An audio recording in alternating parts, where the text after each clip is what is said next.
Tak pekný podvečer, vážení hostia. Vítam vás pri ďalšej diskusii Inštitútu sociálnych práv, ktorá sa koná v spolupráci s knihkupectvom Inojbry a Maticou Slovenskou. Posledný rok žijeme také zvláštne časy, kedy sa vo svetovej politike opäť raz dejú veci. V novembri sa dostal k moci Donald Trump a vyzerá to tak, že poriadne zamiešal karty na svetovej politickej scéne. No a pred pár týždňami nás opustil pápež František. Zdá sa, že sa budú miešať karty aj vo Vatikáne a aj preto vedľa mňa dnes sedí vatikanista Juraj Vrabel mladší, ktorého vítam. Ďakujem. Ja som na teba natrafil pri nedávnej reportáži na televízii Markíza, kde si bol uvedený ako vatikanista zo Sabinova.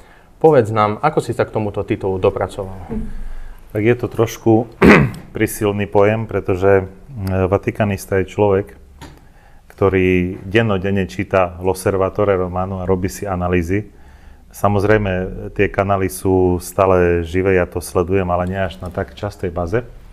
Ale dostal som sa k tomu cez štúdium cirkevných dejín, kde ma zaujali najmä dejiny pápežstva, a to hlavne v 20. storočí, keďže tam ide až o dnes už 266 profilov.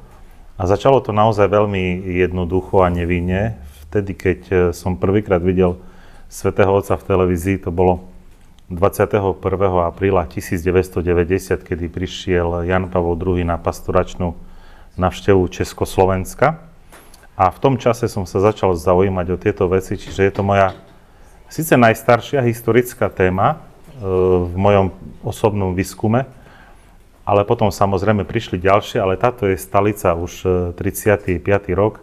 Postupne samozrejme som začal zbierať tieto veci, knihy, načítavať a naozaj ma táto téma veľmi fascinuje. Čiže je to spojenie súčasnej vatikanistiky aj cirkevných dejín, ale nedal by som si napríklad pojem ako môj kolega spolužiak sa tituluje ako cirkevný analytik, pretože jeho hlavne zaujímajú súčasné trendy. Ja by som k tomu pridal aj tie cirkevné dejiny. Aj napríklad vo vzťahu k Slovákom sú veľmi zaujímavé dejiny pápežstva. Hlavne v tom 20. storočí.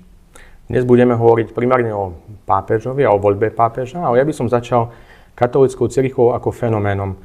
Je to cirkev, ktorá sa odvoláva na Mesiáša, ktorého ale neprijal jeho vlastný národ, zároveň bola postavená na chudobných, biedných a utlačaných. Dnes je to najväčšia korporácia, globálna korporácia na svete, ktorú riadia prevažne starci a aj napriek tomu fascinuje mladé životaschopné spoločenstva naprieč celým svetom. No a v neposlednom rade, aj keď zažila katolícka cirkev množstvo protirečení, schiziem, tak prežila ako duchovno-svetská organizácia 2000 rokov. Čo to podľa teba vypovedá o charaktere katolíckej cirkvi? Cirkev sama o sebe je veľmi výnimočná organizácia. Jednoducho stojí na večných základoch, tak ako ju Kristus založil. A o tom čítame vo Svetom písme, čo sú vlastne prvé pramene ku cirkevným dejinám, z ktorých ako historici vychádzame. A keď sám jednoducho povedal, že brany pekelné ju nepremôžu, tým už dopredu, ako vtelený Boh, myslel na to, že cirkev bude musieť prežiť aj križiacké výpravy, aj reformáciu, protireformáciu, nacizmus a komunizmus. A žiaden z tých systémov, ktorých som menoval, ju nepoložil, pretože sama stojí na tom večnom základe, ktorý je pre veriaceho človeka, to hovorím teraz hlavne, vníma to ako jeho prítomnosť v Eucharistii. Čiže v tomto je výnimočná.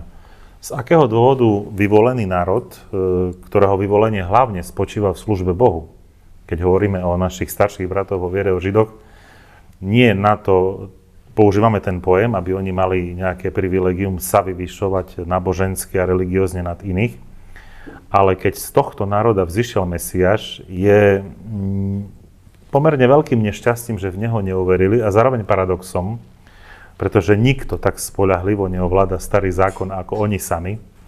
A všetky proroctvá, aj predobrazy Krista v starom zákone, naplnili sa priamo na ňom.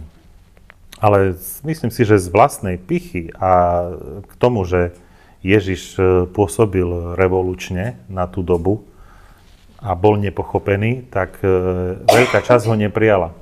Ale to náboženstvo, ktoré on založil, hovorím teraz bez ostatných denominácií, dnes zahrňa asi 1 miliardu ľudí na celom svete, čo je to najväčší počet. Tým pádom môžeme hovoriť o korporácii, aj keď nerad používam tieto slova, pretože majú konšpiračného ducha a už vôbec nie, keď s inovercami besedujem a hovoria, že to je najväčšia mafia, ale dá sa z toho ľahko vykorčuľovať z toho dôvodu, že mafia ako taká má úplne iné definičné kritériá a spôsoby uplatňovania moci než cirkev. Ale každopádne, áno, je pravda, je volená starcami, tí ľudia sú svetení doživotne, ale Pavol VI v konštitúcii, kde upravil pravidla konkláve, k tomu sa možno ešte dostaneme, upresnil ten vek na zvolenie tým, že maximálne môže byť zvolený človek do 80 rokov, avšak cirkevné právo pripúšťa voľbu každého pokrsteného slobodného muža v katolíckej viere, ktorý by na druhý deň po zvolení musel prijať kňazskú, biskupskú vysviacku. Za Pia XII. Sa uvažovalo, že sa to upraví len na kňazov, ale zatiaľ to platí tak, ale je to extrém. Nie je možné, aby kardináli, ktorí ešte stále sa zoznamujú, a to bol jeden z dôvodov, prečo konkláve nezačalo včera, lebo sa vydali brožúrky so životopismi, ktoré kolujú medzi nimi na konzistoriách, aby sa vôbec poznali. Tak je paradoxom teraz, že by volili niekoho mimo seba. Čiže cirkev, aby som odpovedal na tvoju otázku, je naozaj výnimočná, vychádza to z písma, z tradície a keďže Ježiš jasne povedal, že brany pekelné ju nepremôžu a je večná, zároveň povedal explicitne to, že brany pekelné ju budú stále dosahovať. A to sú práve tie aférky, korupcie, škandály a tak ďalej, ktoré vidíme, ale nie sú natoľko silné, keďže je to robota zlého ducha, aby s ňou otriasli. Otriasať môžu, ale nerozvratia ju. Si to teraz poňal tak teologicky. Ano. Ja sa vrátim k tomu, čo si hovoril o Ježišovi, že to bol revolučný človek, ak to pojmeme tak svetsky. No a k tomu chcem nadviazať, že aj pápež František bol častokrát označovaný za revolučného pápeža. Ako ty hodnotíš stručne jeho pontifikát, ktorý bol pomerne dlhý na to, v akom veku nastupoval? Čo sa týka dĺžky jeho pontifikátu, keď začnem od konca tejto otázky, včera som rozprával so svojím najlepším kamarátom, ktorý sa vrta v matematike a mi povedal, že ten pontifikát je číselne priemerný. Lebo keď dáme dokopy 266 hlav cirkvi a nerátame proti pápežov a vydelíme to 2000 rokmi, tak priemerne na každého pápeža vychádza asi takých 10 rokov. Priemerne, hej. Samozrejme, toto bol priemerný. Áno, máme aj rekorderov, ako je Pius IX, ten mal až 32 rokov pontifikátu a máme aj ľudí, ktorí vládli pár dní. Ale čo sa týka Františka, tak on šokoval svet už len prvým vystúpením na lodžiu chrámu svätého Petra, keď mal dať Urbi et Orbi. Neviem, či si ten moment pamätáte, keď bol ohlasený Kamerlengom, už začal skenovať ľudí, si ich tak pozeral a ani nemával rukou najprv nič a vyšiel bez znaku svetskej moci. Už bolo jasné, že to bude asi skromný človek, ktorý nemá rád vatikánsku pompeznosť. To znamená aj to, že každý jeden pápež, ktorý vstupuje do toho úradu, prinesie niečo nové, čo pred ním nemal jeho predchodca, ale ani po ňom nebude mať jeho nástupca. A revolučnosť pápeža Františka spočívala vo vzťahu k chudobe. Ešte aj tá biela reverenda bola naozaj, som aj čítal rozhovor s jeho krajčírom, vybral si tu naozaj tú najjednoduchšiu. Všimnite si taký detail, mal tam zopnuté gombičky, hej, proste to bola tak narýchlo spravená v tej sále, Celeste sa prezliekal a plus nedal si odznak svetskej moci, teda červenú mozetu. Zvolil si meno František, napriek tomu, že bol jezuita. Pričom františkáni v minulosti boli v rivalite s jezuitmi a on si dal podľa Františka z Asisi, aby ukázal, že chce cirkev chudobnú. A samozrejme zdvihol zo stoličiek konzervatívcov vlastnými názormi, aj tým, že urobil reformu vo Vatikánskej banke, znížil platy ich pracovníkov, znížil vôbec počet ľudí, prémie prestal vyplácať a všetko presúval na charitu. Dokonca aj teraz posmrtne ešte robí dobrý skutok v tom, že do Gazy posiela papamobil, ktorý bude prerobený na mobilnú sanitku pre tie deti, ktoré kvôli blokáde Izraela trpia hladomorom. Čiže je to pápež revolučný. Podobá sa v revolučnosti tomto na Pavla VI. Ten podobné kroky robil, keď sa vyrovnával v rámci nových víziev aj s hnutiami ako hippies a podobne, s vojnami vo Vietname. Čiže sú tam definičné kritériá, ktoré sa dajú porovnať v revolučnosti aj s predošlými pontifikátmi, ale naozaj tento pápež prekonal Leva XIII. Vo vzťahu k chudobným niekoľkonásobne. Tento začal, ktorý som menoval predtým, ale svätý otec František to naozaj posunul na takú úroveň, že jeho nástupca bude mať čo robiť, aby tú látku, ak nie dosiahol, tak minimálne, aby ju nepodliesal doslova, hej. Ale taká technická vec, hovoríme o svätý otec a pápež, tak v tej terminológii sa má o mŕtvom už hovoriť ako o pápežovi a o aktuálnom ako o svetom otcovi. Ale keďže teraz máme sede vacante aktuálne, tak je dovolené používať obidva pojmy. Hej. Včera akurát skončili dni smutku, ale stále ešte žije v našich srdciach a dlho bude.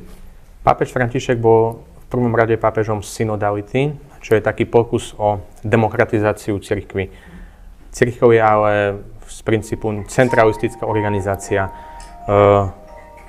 Ako hodnotíš tento jeho pokus o demokratizáciu? Je to taký 68. v cirkvi, alebo ako to máme vnímať? Áno, to je veľmi dobrá myšlienka. Je to Pražská jar v cirkvi, 68. Až takto by si to označil, že Pražská jar v cirkvi? No, v týchto krokoch určite, pretože cirkev pristupuje k vlastným dogmám, doktrínám, náukám autokraticky. Hej? Je to pozitívna diktatúra a nemalo by sa diskutovať voči tomu, čo hlása učiteľský úrad cirkvi magisterium. Hej? To nás líši od evanjelikálnych denominácií, ktoré vznikli po roku 1517 a je ich asi 150 až. Hej? A teraz pýtame sa, či je to na škodu, alebo je to pozitívne, aby každý sám vstupoval do pravd písma a si ich vysvetľoval do katechizmu a tak ďalej, ktorý vznikal roky. Ale ide o to, že pápež chcel, aby sa aktívne na živote cirkvi podieľali aj laici, ale zase musel vedieť, pretože on hlúpy nebol, že tým narazí na konzervatívne kruhy, ktoré zase nechcú si veľmi dať hovoriť do toho, aby niekto z ľudu sa na tom zúčastňoval. Preto tá synodalita musí byť vedená veľmi opatrne, aby nevnikli do cirkvi cudzie vplyvy, ktoré by ju začali rozkladať, lebo aj takéto tendencie môžu nastať. Ak tam bude veľa tých prvkov nových a môžu vzniknúť v úvodzovkách noví falošní proroci a zmiasť ľudí, nebol by to dobrý trend. Ale ak jednoducho laici prispejú k životu cirkvi k tomu, aby ona napredovala, tak je to len dobre. Samozrejme aj je otázne, čo hovoriť na to, aby šéfovia dikasterií boli laici, prípadne ženy. To Vatikán nezažil a jednoducho musí sa s tým vyrovnať. Samozrejme teraz majú volebné lístky v rukách aj tí, ktorí sú proti tomu a môžu to jednoducho zvrátiť. My sa môžeme už zajtra dožiť bieleho dymu, pretože tie konzistorie a rozhovory sú pomerne časté a dlhé od smrti, od veľkonočného pondelka. Väčšina kardinálov voličov už bola vo Vatikáne. A jednoducho, keď sa oni dohodli 89 už pár dní, tak možno zajtra prebehne len formálna záležitosť. Druhá vec je, že sa to môže naťahovať, samozrejme, ale nie tak, ako to bolo vo Viterbe. 3 roky bolo konkláve najdlhšie v dejinách. To bolo najdlhšie, áno. 3-ročné. 1006 dní, tak presne. Ďalším zo značení pápeža Františka bol, že bol taký liberálny pápež mieru. Myslíš si, že tie jeho ciele, ktoré usiloval, sa mu aspoň čiastočne podarili, alebo? Určite sa mu podarilo zmeniť náhľad cirkvi a bolo to veľmi sympatické na ňom a postupne aj jeho nepriatelia, respektíve že nepriatelia, názoroví oponenti zisťovali, že to nemyslí zle vo vzťahu k chudobným. Otázka je, či napríklad medzináboženský dialog nebol už trošku prepisknutý. Napríklad, keď mal prejav ku moslimom, či si ešte zachoval katolícke princípy a pritom ide o pápeža. My nehovoríme o Janovi z Budy, ale hovoríme o nástupcovi svätého Petra a vlastne zástupcovi Ježiša Krista na zemi. V čom bol teda rozdiel? Ak jeho pontifikát bol charakterizovaný tým, že väčšina časová bola v dvojpápežstve, ale nie superiacom, ale vzájomne sa akceptujúcom. Avšak kým Benediktove slova nebolo treba vysvetľovať ďalej, Františkove niektoré myšlienky bolo nutné interpretovať ešte niektorými teológmi, aby boli správne pochopené.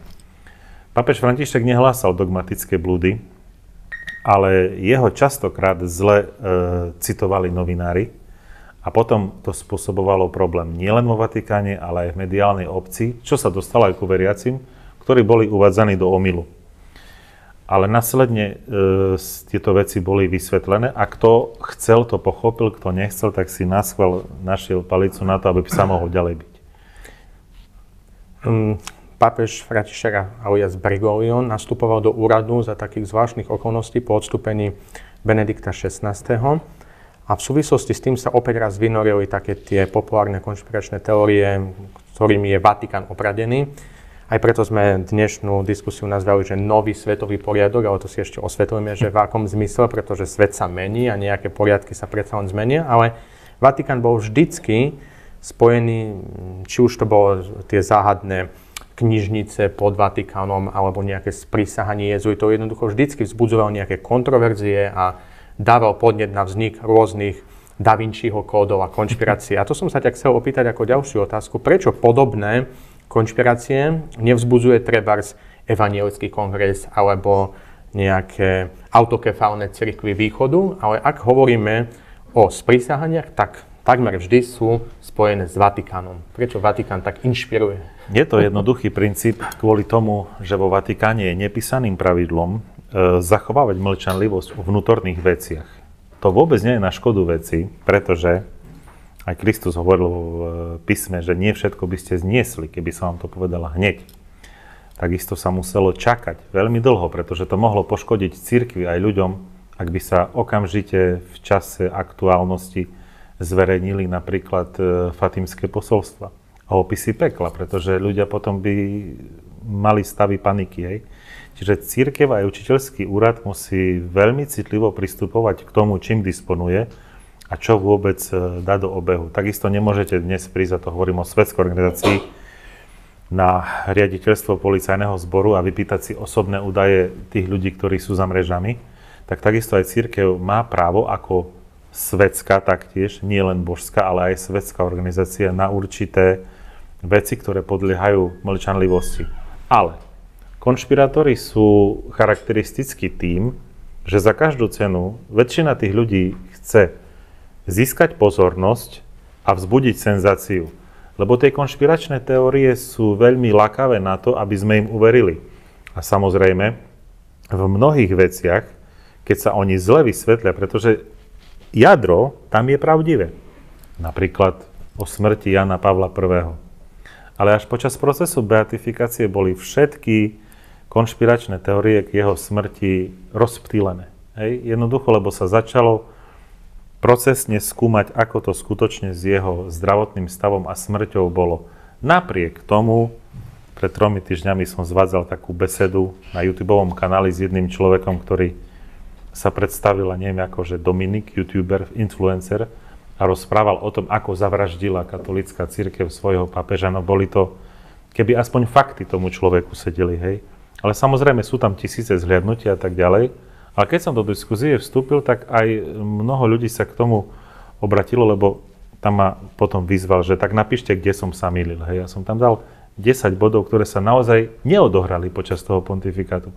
A nebezpečnosť konšpiračných teórií spočíva v tom, že mnohé veci sú pravdivé, ale interpretujú sa tak, že sa tam pridá nejaká historická fantastika, ktorá s tým nemá absolútne nič spoločné, je lákavá, výborne.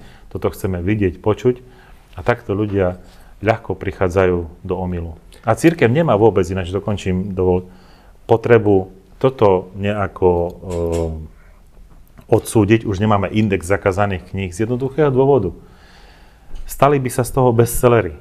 Prečo by cirkev mala reagovať na vymysly? No jednoducho by im robila reklamu.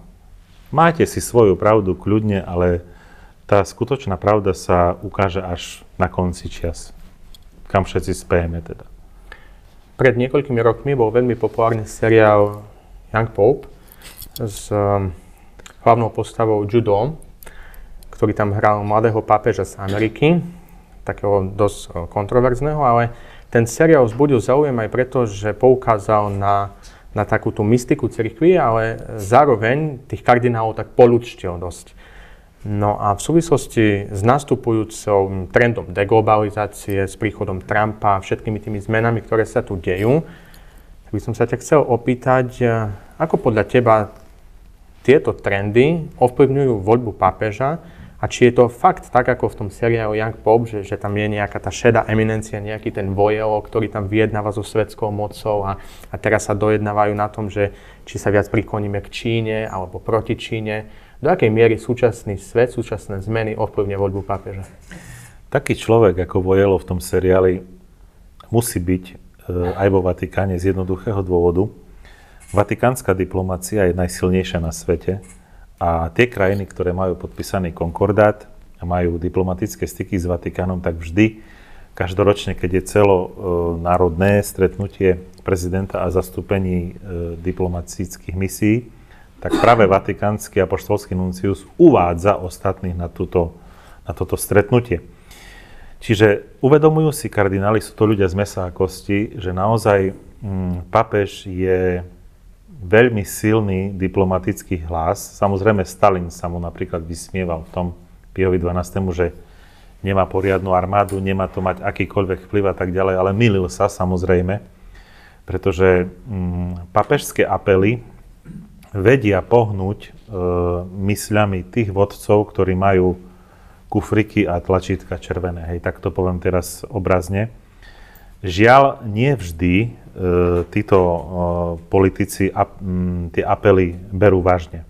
Ale skutočne hlas pápeža je vždycky hlasom tých utlačaných, tých posledných a všimnite si, že posledné roky, čo zažívame, no minimálne 25, každé jedno urbi et orbi, či to bolo vianočné alebo veľkonočné, apelovalo na to, aby nastal pokoj zbraniam vo svete. To je veľmi dôležité aj z hľadiska diplomacie.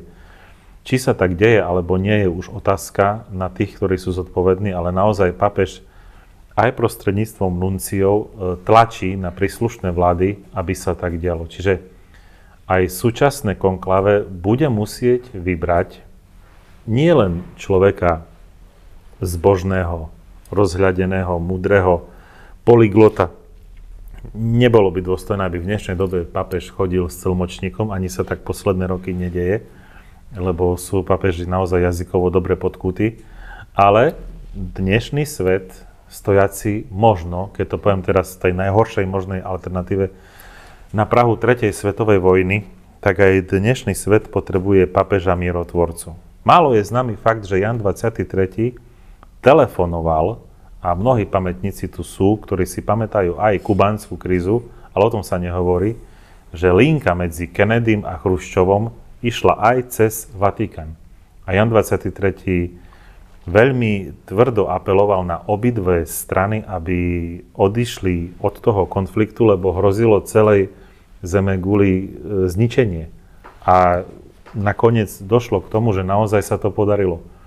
Čiže dnes nový pápež bude určite aj silným diplomatickým hráčom a verím, že sa mu podarí znepriateľené strany zmieriť. Už len to, že rokoval, v úzovkách rokoval, no nevieme, čo to bolo, Trump so Zelenským pred pohrebom v chráme svätého Petra, už to nebola hádka v Bielom dome. Už asi obaja vedeli, že sú na svetom mieste, na pietnej akcii a obsah rozhovoru nepoznáme, ale minimálne ten pohreb už spojil aj, obrúsil hrany, minimálne. Takže uvidíme, čo prinesie nová hlava katolíckej cirkvi. Verím, že to bude mierotvorca. Náš svet je tu na Slovensku svetom, ktorý je utváraný do veľkej miery cez politiku Spojených štátov amerických. Dnes je tam viceprezidentom J.D. Vance, čo je konvertovaný katolík. Hovorí sa o konzervatívnej revolúcii v USA. Zároveň ale v Číne, ktorá je takou najväčšou opozíciou súčasnej Ameriky, je dosť veľa konvertitov. Ak mám správny údaj, tak je to krajina, ktorá má najviac konvertitov, najväčší rast katolíkov. Čo podľa teba tieto veci vypovedajú v súvislosti s voľbou pápeža? Je dosť možné, že budeme mať pápeža, ktorý sa bude snažiť uzmieriť Čínu s Amerikou, čo asi sa nepredpokladá, alebo to bude skôr pápež, ktorý bude s Trumpom ruka v ruke? Čo očakávaš? Myslím si, že asi pápež nebude môcť byť s Trumpom ruka v ruke, lebo Trump pôsobí naozaj silovo a v niektorých momentoch až agresívne. Má také vyjadrovacie svoje schopnosti, alebo proste nie je to človek diplomacie jednoducho, hej. A on by nemal problém možno ísť aj do konfliktu. A práve pápež si myslím, že s ním sa bude snažiť viesť uzmierovací dialog a bude asi arbitrom medzi Čínou, Ruskom a aj Amerikou a tými hlavnými globálnymi hráčmi. Kiež by to tak bolo, aby tí svetoví vládcovia dali na jeho slova, ale konklave sa teraz bude musieť popasovať aj s tou istou otázkou ako v marci 1939, keď po Piovi XI zvolili Evženia Pacelliho za Pia XII a svet bol pred branami vojny. Teraz verím, že to nehrozí, že ešte majú zbytky zdravého rozumu, ale máme tu opäť zrkadlovo rovnaký obraz ako z dejín, aby sa zvolil pápež, ktorý zabraní svetovému konfliktu. On môže prebiehať aj ten konflikt na obchodnej baze, lebo vidíme teraz tie clá. A včera neviem, prečo uvalil 100% clá na dovoz neamerických filmov Trump. Povedal, že to ohrozuje ich bezpečnosť na filmy, že Hollywood je kdesi tam a že my potrebujeme ho znovu vzkriesiť. Dobre. Ale takéto veci možno sa vidia hlúpe, ale samozrejme, pápež by mal primárne riešiť doktrinálne otázky. To sa od neho očakáva, že bude aj katechétom celého sveta, aj farárom celého sveta, a teda biskupom prvým a nástupcom Pána Ježiša Krista, námestníkom. Ale od 11. februára 1929 je pápež aj politickým predstaviteľom štátu Vatikán. Nie síce silného mocou a zbraňami, ale diplomáciou je na tej poprednej úrovni. A toto bude určite využívať na zmierenie medzi tými ľuďmi. Od druhého Vatikánskeho koncilu sa hovorí o tzv. Ére globalizácie v cirkvi od Jana 23. Pavla VI. Najvypuklejšie cez Jana Pavla II. To boli pápeži, ktorí pomerne často cestovali po svete, snažili sa o medzináboženský dialóg, o nejaký až svetový mier v úvozovkách. Proste nejaká globalizácia prebiehala aj v cirkvi, už to nebol ten uzavretý kruh okolo Talianska a Európy. A v súčasnosti sa ale so zmenami v Amerike, o ktorých sme hovorili, hovorí aj o deglobalizácii a o ére, ktorá končí. Môže sa stať, že aj v cirkvi skončí éra, ktorá nastúpila cez druhý Vatikánsky koncil? Ja verím, že cirkev nenastúpi deglobalizáciu v duchovnom smere, pretože cirkev je univerzálna a toto konklave vojde do dejín ako prevratné z hľadiska nacionálneho zloženia a aj počtu kardinálov. Čiže ak by cirkev mala sa teraz uzavrieť zase do toho vatikánskeho väzenstva, ako sa uzavrel Pius IX, aj keď on bol k tomu donútený politicky, už by to jednoducho svet neprijal a nezniesol. Cirkev je dnes tiež globalizačný artikel, ale na tej duchovnej platforme. A samozrejme, cez tú duchovnú môže vplývať aj na politickú globalizáciu.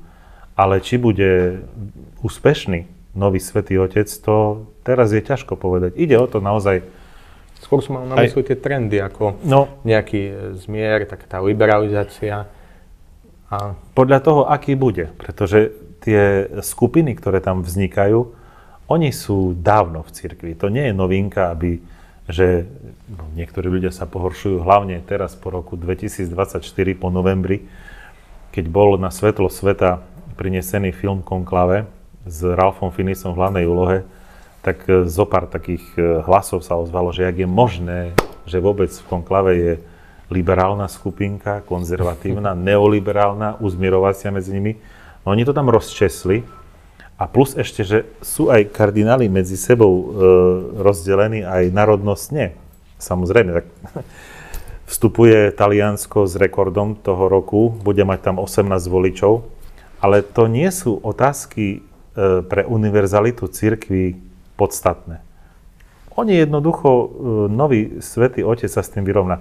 Tak ako sa pápežstvo muselo, lebo bolo prinútené, a s ním aj celá cirkev vyrovnať s tými vecami, ktoré som spomínal, s režimami, ako boli komunizmus, nacizmus a predtým tie náboženské hnutia, reformácia a protireformácia, aj ku deglobalizácii časom nadobudne taký postoj, ktorý si myslím, že bude v súlade s pôsobením Ducha Svätého. Zase ani Duch Svätý nepripustí, predpokladám, lebo akého pápeža môžeme dostať? No tak buď z milosti Božej, alebo z Božieho dopustenia, hej. A tých 16 pápežov v dejinách, ktorých približne 16 bolo z Božieho dopustenia, skončili ako veľké vykričníky dejín cirkvi, že takto by sa sme nemali uberať. A my sme tou šťastnejšou generáciou. Tu sú ľudia, ktorí zažili ešte Pia 12. A v 20. storočí naozaj pápežstvo bolo ukážkou rozhodných, múdrych, ale aj svätých ľudí, ktorí na tom poste čosi pre cirkev priniesli. A verím, že aj nový svätý Otec uvidíme ako. Na akú vlnu naskočí. Lebo hovoriť o deglobalizácii, keď idete po ulici a máte všade McDonald napríklad, hej, to je ťažké. Alebo máme euro ako platidlo. To nie sú veci podstatné pre cirkev, ale keď sa už teraz povyšuje, treba, že sa všetko národné dáva do úzadia a len občiansky princíp, alebo ten človečenský. Svetoobčiansky. Áno, ale zase cirkev musí reagovať aj na to, ústami papeža, že liturgia v Severnej Afrike je iná než v Gdaňsku. Hej. Tam by si nedovolili, alebo v Krakove tancovať okolo oltára s kvetmi na hlave. Ale zase ten naturel africký je taký normálny. A keď bude pápež z Afriky, tak on bude musieť akceptovať aj to, že poľská, slovenská, česká cirkev má iné kultúrne definičné kritériá, než kde si v Ázii alebo v Afrike. Čiže ja si myslím, že skôr pápež bude spojívkom medzi nimi. Nemyslíš si, že môže sa moci dostať pápež, ako bol zobrazený v tom seriálu Young Pope, že to bola taká kontrarevolúcia, taký novoasketizmus barokový? Young Pope bol preto zaujímavý a pekný, lebo bol senzačný. Hej, že by pápež skrýval tvár pred ľuďmi a sa im nepredstavil. Zamerne, že by chodil stále so šatkou. To sú už fakt fantasmagorie, to sa nedá. Ale môžeme byť ešte prekvapení. Neviem, či by naozaj cirkev bola pripravená až na takú revolúciu, lebo toto bolo populárne preto, lebo to bolo nemožné. Ale zase, keď si zoberiete aj druhú stránku filmu, keď pápež Pius XIII v tom filme, taký ešte nebol, fiktívny pápež Pius XIII, áno, Pio bolo zatiaľ 12, takže toto bol fiktívny prvý zo Severnej Ameriky, ináč Američania majú, USA má 10 kandidátov aktuálne, čo je dosť. Mám tu aj zoznam ich napísaný a dvaja sú naozaj veľmi silní, čo sa týka možnosti zvolenia. Tak ak by takýto pápež prišiel, neviem, ako dlho by tam naozaj vydržal, lebo on keď si donesie myslenie Washingtonu, New Yorku, Utahu a Ontaria, neviem koho možného, tam svoju vlastnú americkú kultúru, áno, určité veci presadí, ale bude žiť medzi múrmi Vatikánu. Hej. Uvidíme, či sa presťahuje z domu svätej Marty, či pôjde naozaj naspäť do pápežského apartmanu. Budú to také signály, ktoré už len voľba mena si zoberte. Už ak si zvolí nejaké meno, už vieme, akým spôsobom sa ten pontifikát bude uberať. Obrazne poviem, keď to bude Jan Pavol III, tak asi to bude nejaký veľký cestovateľ a misionár. Hej. Keď to bude Benedikt XVII, možno sa bude zaoberať teológiou a výkladom pravd viery. Ako nomen omen. Áno, samozrejme. Keď to bude Pius XIII, tak zrejme sa bude chcieť zmieriť nepriateľské strany. Už chcel povedať, že môžeme očakávať tretiu svetovú. No, dúfam, že nie. Keď bude Pius XIII, to snad nie. Ináč Piovia to boli skvelí pápeži v 20. storočí. Naozaj Pius X bol dlhé roky posledným kanonizovaným pápežom, až kým neprišla tá nová éra. A Pius XII je aktuálne vyhlásený za ctihodného a má veľmi aktívny beatifikačný proces. Tak on bol v takomto nešťastnom období. Ale dobre s ňom korčuľoval, veľmi dobre. Čo podľa teba bude najväčšia výzva pre nastupujúceho rímskeho biskupa alias pápeža? Tak najprv si myslím, že bude musieť vyrovnať, každý jeden pápež súperi s jednou veľkou výzvou, a to je to také ľudské z našej strany, ale voči Svätému Otcovi trošku nekorektné. Snažíme sa ho my ako veriaci, ale aj neveriaci, ktorí to sledujú ako bežnú správu politickú, prirovnať k predošlému pontifikátu, čo nie je celkom dobre, hej. No tak Benedikt XVI, ako jeho musela naozaj hlava bolieť, lebo prekonať 27-ročný pontifikát Jana Pavla II. Bolo ťažké. Čiže veľa ľudí ho s ním porovnovalo. Čiže prvá taká, hovorím o ľudskej výzve, ktorá je nepodstatná naozaj, je porovnanie sa s predošlým pontifikátom. To znamená, bude mať taký istý prístup ku chudobe, ku cirkvi na perifériách. Ukáže sa to v novembri, trebárs, pri kreovaní nových kardinálov. Či ich naozaj zvolí z Burkina Faso, z Togo a z pobrežia Slonoviny, alebo arcibiskup Grauner dostane kardinálsky klobúk v Prahe, hej? Alebo či arcibiskup Paríža sa stane kardinálom, čo sa normálne očakávalo. Nestalo sa tak, lebo pápež nebol zameraný na Európu, ale na periférny svet. Druhá taká výzva bude, žiaľ, žijeme vo vojnových časoch, a to nie len vo vzťahu k nášmu východnému susedovi, ale tiež vo vzťahu ku situácii na Blízkom východe, nehovoriac o ohniskách inde na svete, ktoré sú síce nám pripadajú ako vedľajšie, ale to utrpenie tých nevinných ľudí je minimálne rovnaké.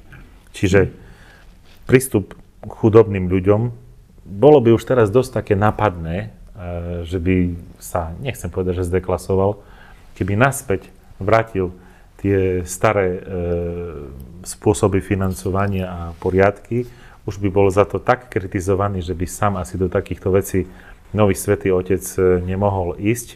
Čiže to budú výzvy, hovorím, ku chudobným, politické a takisto aj vieroučné.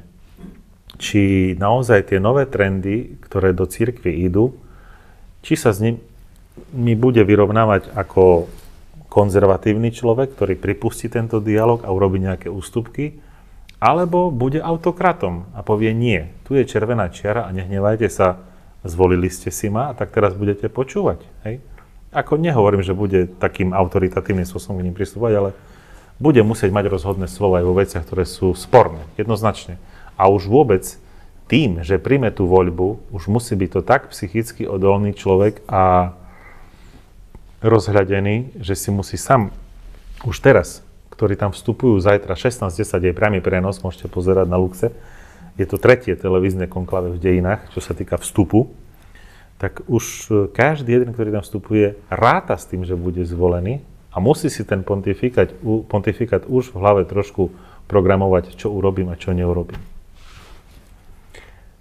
Hovorí, že už zajtra môžeme mať nového pápeža teoreticky. Ešte dnes sa dá staviť na potenciálneho pápeža. Stavkové kancelárie už vypísali normálne kurzy. Áno. Ja keď som si prezeral tak tie kurzy, tak sú tam takí 5, ktorí sú akože fakt favorizovaní a potom sú takí, čo majú kurz 10 a viac. No, neviem, či si už stavil ako vatikanista? Mal som veľké pokušenie, ale mi to prišlo trošku aj rizikové, aj nedôstojné, ináč najmenej dôstojné, keď chcete vedieť, to je Taliansko, hej, oni sú temperamentní veľmi. A niektorí stavkári, jak tam prekrikujú sa pri tých nastienkach a keď napríklad typer, ktorý má vždycky pravdu a ktorému vychádzajú zápasy prvej ligy, staví na nejakého papežského kandidáta, tak oni hneď menia pomer stavok, hej, už aj číslami reagujú. Tam je to naozaj nedôstojné, lebo k tomu pristupuje, keby to boli dostihové kone. Ale tu je to ešte také, by som povedal na Slovensku, neznámy produkt, stavkový, neznámy. A dá sa na to vsadiť. Ale neurobil som to, ale mám nejaké tipy v hlave. Keď som tak uvažoval nad tým, že oni sú tam všetci uzavretí a potom môže každý napísať aj svoje meno. Takže či to prvé kolo neprebieha tak, že napíšu iba svoje, aby sa teda počuli a až potom sa dohodnú, alebo tak nechce sa asi nikomu byť dlho zatvorený. Prvé kolo je nastrelom. Aha. A viete si predstaviť, ako to prebieha? Áno, sú o tom svedectvá, ktoré síce vyšli von aj za cenu porušenia prísahy, ale takej, ktorá nebola zase, by som povedal, tak závažného charakteru. Veľmi som sa čudoval, keď pápež František po zvolení dal rozhovor pre L'Osservatore Romano a také veci rozprával, z ktorých sa mi rozum zastavoval, jak on volil, aj jak niektorého napísal, ktorého nepoznal, alebo že opísal. Proste také ľudské, milé to bolo. Ale čo sa týka písania vlastného mena, myslím si, že nevstupuje tam tak veľa kardinálov, ako boli kardinál Rampolla a Mary del Val v roku 1903, ktorí tak strašne chceli byť papežmi, až to bolo nedôstojné a do toho zasiahol kardinál Puzina Krakovský, ktorý doniesol telegram Františka Jozefa I, že si nepraje ani jedného, tak došlo konklave ku kompromisu a zvolili svätého Pia X. Lebo císar František bol apoštolský císar, takže mal možnosť veta. Áno, ale to bolo posledný krát, lebo Pia X. toto veľmi naštvalo, že svetská moc vstúpila do konklave zvonku a potom nariadil pravidlo, že veto už neplatí. Začali sa potom kardináli zamurúvávať, to nie, že bolo jak dneska, že pečať alebo kľúč konklave, ale normálne tam bol múr medzi nimi, zamurovaní boli. Ale jednoducho dnes nesmie napísať pápežský kandidát seba na listoček vtedy, ak už sú len dvaja výrazní kandidáti. Keď už sa konklave naozaj naťahuje, tak medzi dvomi najsilnejšími rozhoduje väčšina. A keď dojde k remíze, tak sa losuje. Ale oni dvaja nesmú seba napísať. Tak. Vidím, že v tom máš značný prehľad, tak povedz svoj tip, teda koho očakávať, že by sa mohol stať pápežom a kto by ťa potešil ako pápež. Tak, budeme to takto rozlišovať. Tak predpokladám, že novým svätým otcom bude Luis Antonio Tagle z Filipín. Je to prefekt dikastéria pre evangelizáciu národov, nástupca kardinála Tomka a má veľký prehľad vo svetových misiách, je veľmi akceptovaný značnou časťou kardinálov a svet misijný, ale aj nemisijný za ním stojí, je to polyglot, má naozaj veľký ťah na branku. Ale zároveň z európskych kandidátov máme nám geograficky najbližšieho budapešťansko-ostrihomského kardinála, ktorý by ma potešil, ak by to vyhral, pretože ja som skôr za konzervatívnejšie hodnoty v cirkvi a on je človek konzervatívny, ktorý vie viesť dialog s liberálmi tak, že má o nich veľký rešpekt. A z európskych kandidátov mimo Talianska on má najvyššie preferencie. Čiže predpokladám, že bude František II Tagel, ale ak by bol Erdl, bol by som rád, je to môj favorit, ale neviem, aké by si zvolil pápežské meno. Buď Jan Pavol III alebo Benedikt XVII. Predpokladám to. Vzhľadom k tomu, aký mal zase vzťah ku tým pápežom, za ktorých pôsobil ako kardinál. Ináč v roku 2005 to bol najmladší účastník konklave. A dvakrát bol aj v Košiciach a liturgické knihy čítal takmer bez akcentu v slovenčine, takže jedna z jeho prvých návštev si myslím, že by bola aj do našej krajiny. Blíži sa nám napríklad 30. výročie papežskej návštevy 3. na území Slovenska a 2. papežskej Jana Pavla II. A bolo by to veľmi skoro, ale keby sa objavil presne na výročie, neviem, je to hypotéza. Ktorý? Myslím, že 76. Tak mali sme už pápeža z južnej pologule, tak toto by bol prvý pápež z ďalekého východu asi. Áno. Tak prvý azijský. Prvý azijský pápež. Akýkoľvek. Keď kardinála vymenuje Svätý Otec, tam je najnižšia hranica na vymenovanie kardinála, ale to je nepísané pravidlo, je 35 rokov. Ale baby kardinál, ktorý je, má 45. Teraz je najmladší 45 ročný. Tak. To je až detský vek na pápeža. Už zajtra sa ukáže, do akej miery si mal alebo nemal pravdu. Každopádne ja ti ďakujem za rozhovor a vám, vážení hostia, ďakujem za účasť. Pekný deň prajem a ešte raz bolo mi cťou diskutovať s vatikanistom Jurajom Vrabom.